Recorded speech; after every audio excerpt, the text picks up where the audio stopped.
Golf is a sport you can play your entire life. I've played for 14 years, and golf is a lot of fun.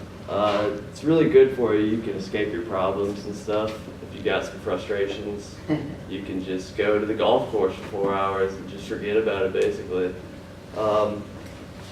It's a test of how persistent you are. If you're not persistent, and if you're not going to stay with something, you're just going to fail miserably. It helps your decision making because decision making is such a huge part of golf. It's very vital for the entire process. If you're making a poor decision, you're going to have a bad day. And like I said before, you got to stay on the ground. You got to practice. Golf is something. I've seen so many people throw clubs. I've broken clubs before. Wow. But that was like, I wouldn't do that now. That was like when I was younger and uninformed or something.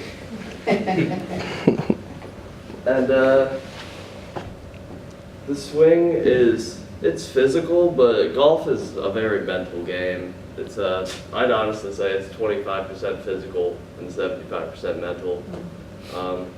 You just got to be in the moment because it's 18 holes and people just be getting angry on hole 6, and there's so much more golf to play. Like you could be having an awful round in 6 holes and then turn it around. I mean, I've done it. You can be doing completely awful in the front 9 and then go on the back 9 and just have the round of your life.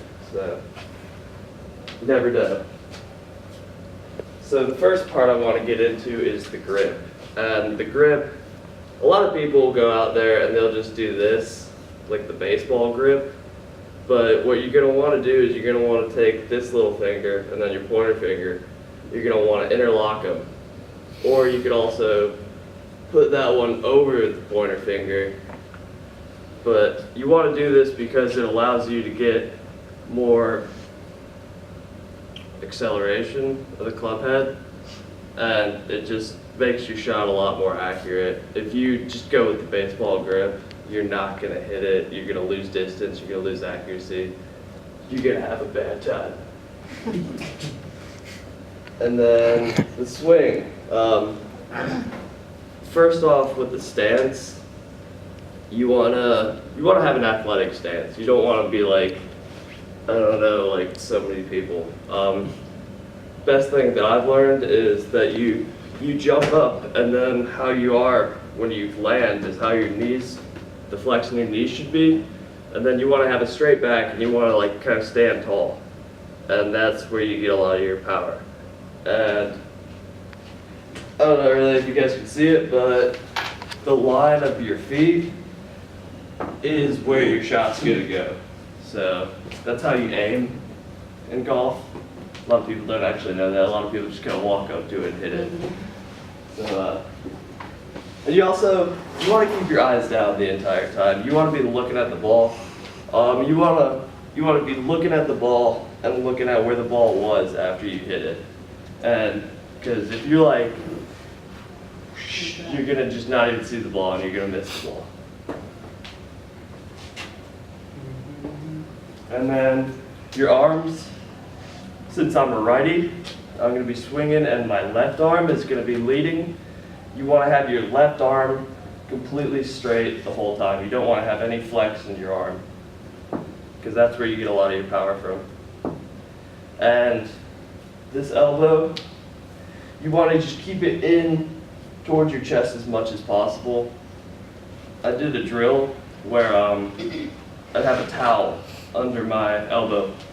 And I just have to keep the towel into my chest throughout the entire swing. And then once you actually hit the ball, you can let go. But it's called keeping the swing compacted. So that's something you really want to do. And then a lot of people, when they go out to golf, they just want to try and hit the crap out of the ball. And so they'll be swinging back, and they'll be like this. The club head is like this and everything. When you swing back, you want to swing back like 90%, because if you're swinging back 90%, you're really swinging back 100% because you really don't know what you're doing. It just takes a little getting used to. But so you swing back about 90%, and realistically you're going to end up 100%, and you're going to want this parallel to the ground.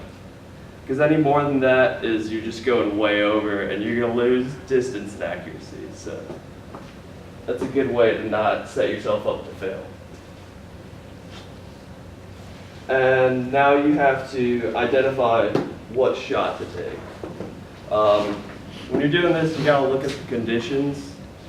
There's wind, there's water, there's hazards.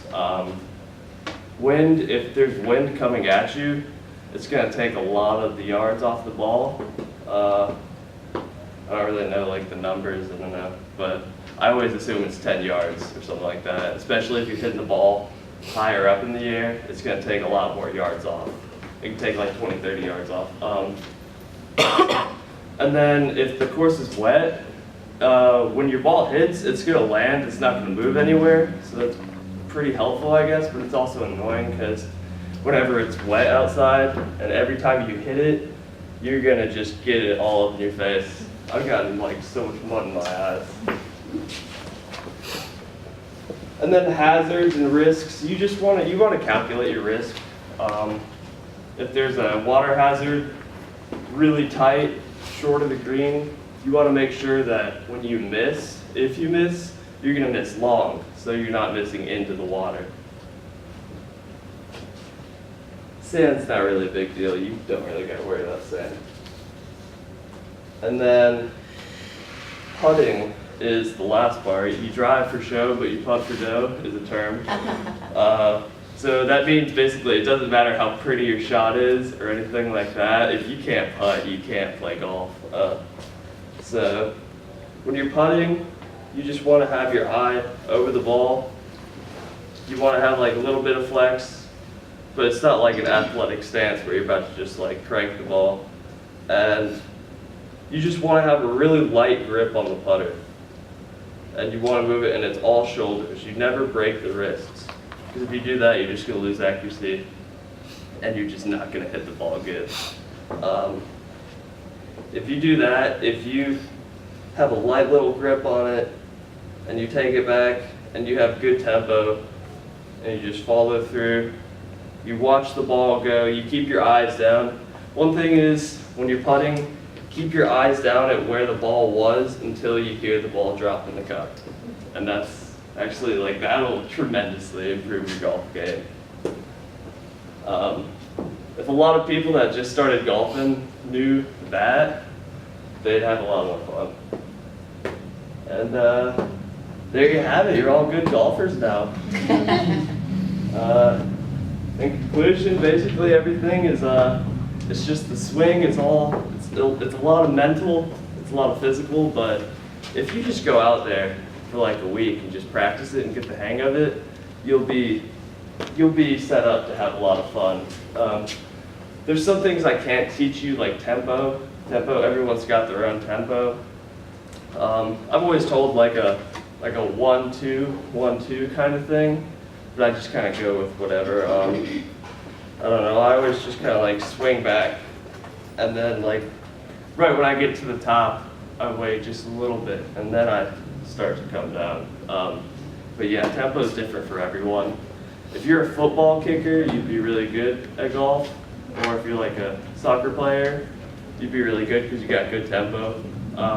Baseball players are good. The golf swing is actually like 95% the same thing as a baseball swing, except baseball, they got their elbows up here and golf's down here. But it's the same plane, and you start it with your hips and everything. You just swing through it.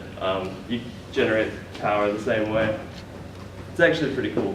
My dad knows someone that's a baseball player for college, and he'd go and play golf 4 times a year, and he'd shoot par. So, I mean, baseball players are good at golf. And, but yeah, everything you'll develop on your own, and everyone's got their own way of golf. I hope you guys can learn how to flourish your own way. Thank you.